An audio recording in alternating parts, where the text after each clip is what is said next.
everyone. சிம்பிளிஃபிகேஷன்ல இந்த மாதிரி கணங்களின் கூடுதல் கேட்பாங்க. அதாவது இயலெண்கள் அதுல கணங்கள் கொடுத்து கூடுதல் கேட்பாங்க. நமக்கு ஃபார்முலா தெரியும் என்னன்னா n × n + 1/2 ஹோல் ஸ்கொயர் அப்படின்னு தெரியும். சப்போஸ் ஃபார்முலா தெரியல இல்லை ஃபாஸ்டர் சம்ஸ் போடணும் எப்படின்னா ஒரு ட்ரிக் சொல்கிறேன் பாருங்க. அதுனா கொடுத்துருக்க நம்பர் ஆட் பண்ணும். 4 + 3 7, 7 + 2 9 + 1 என்ன நம்பர் வருதோ அதோட நம்ம ஸ்கொயர் பண்ணிக்கணும். அப்போ 10 ஸ்கொயர் 100. ஓகேவா? அந்த மாதிரி இந்த இது பார்க்கலாமா? நமக்கு 4 வரைக்கும் தெரியும் 10. அப்போ 5 கொடுத்துருக்காங்களா? அப்போ 15. 15 ஸ்கொயர் 225.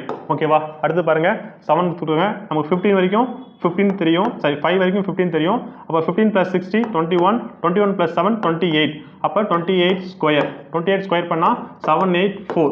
கண்டிப்பாக நீங்கள் டிஎன்பிஎஸ்சி படிக்கிறீங்கன்னா உங்களுக்கு 1 to 30 வரைக்கும் ஸ்கொயர் கண்டிப்பாக தெரிஞ்சிருக்கணும். ஓகேவா? உங்களுக்கு ஒரு ஹோம்ஒர்க் சம், அதாவது 1 to 8³ வரைக்கும் ஆட் பண்ணாங்கன்னா என்ன சம் ஆன்சர் வரும்னு சொல்லிட்டு கமெண்ட் பாக்ஸில் கமெண்ட் பண்ணுங்கள். தேங்க்யூ.